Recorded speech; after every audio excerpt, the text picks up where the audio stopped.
Mistress of All Evil, A Tale of the Dark Fairy by Serena Valentino. Copyright 2009, Disney Enterprises Incorporated, published by Disney Press. Prologue. The Dark Fairy's castle was eerily silhouetted against a tempestuous sky by a magnificent spiral of glowing green mist. Suddenly, a brilliant burst of green light shot up from the highest tower, warning every nearby creature that Maleficent was in a terrible rage. Her goons shuddered as the castle shook violently with the power of her anger, sending her beloved murder of crows into flight.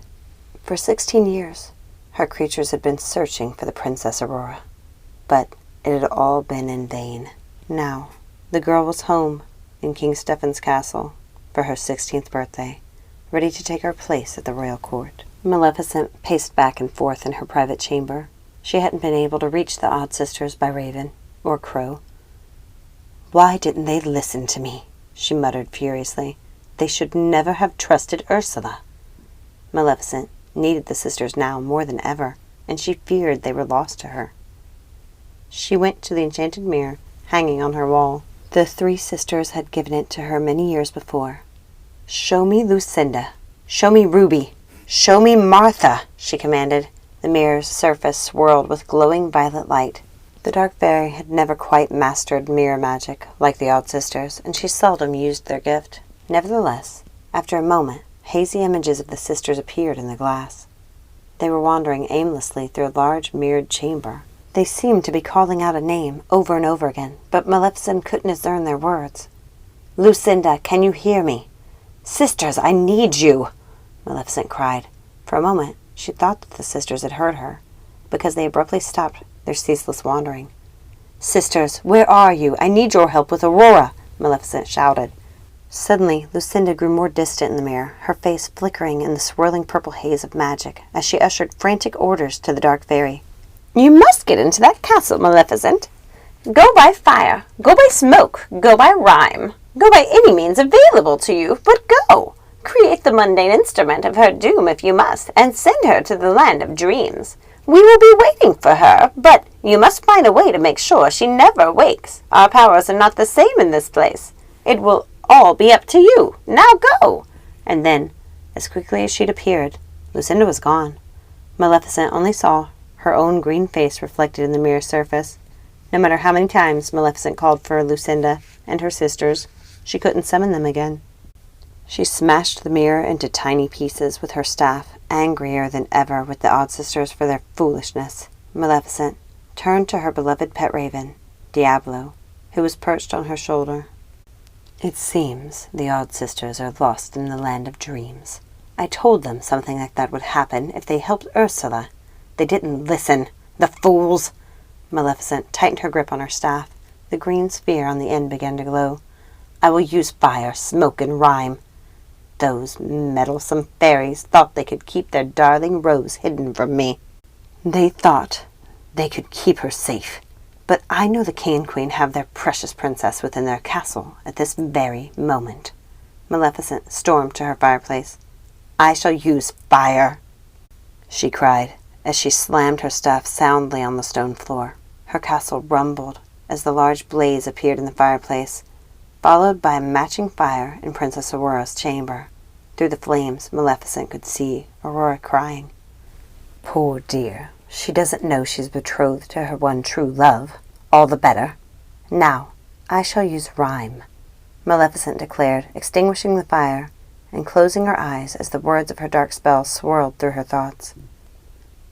"Bring me to their cherished Rose, and bring this chapter to a close. By smoke, by fire, and by night, touch the spindle, I shall ignite. Sleep will come to their fair Rose, forever trapped in her repose." A tiny wisp of smoke curled ominously from Aurora's fireplace. Maleficent's yellow eyes contrasted brilliantly with the fireplace's darkness as she transported herself to King Stephen's castle. "Enchant the Rose with burning light, no fear, no sorrow, no flight from fright. Let her follow without despair, so she may slumber forever without care." An odious green orb appeared in the princess's room, casting an unearthly green glow on the girl's pale face. as she rose from her vanity. The luminescent sphere danced before her eyes, bewitching her to follow it through an enchanted passageway. Maleficent had conjured in the fireplace. The spellbound princess followed the orb up a cold, dark staircase. With an archway that eerily resembled a tombstone, Maleficent heard the troublesome good fairies calling their Rose's name. With a flick of her hand, she closed off the passageway, leaving the good fairies behind. Higher and higher Aurora climbed until she reached the tallest tower in the castle. The dark fairy transformed the malignant glowing ball into a spinning wheel. At last, her curse would be complete.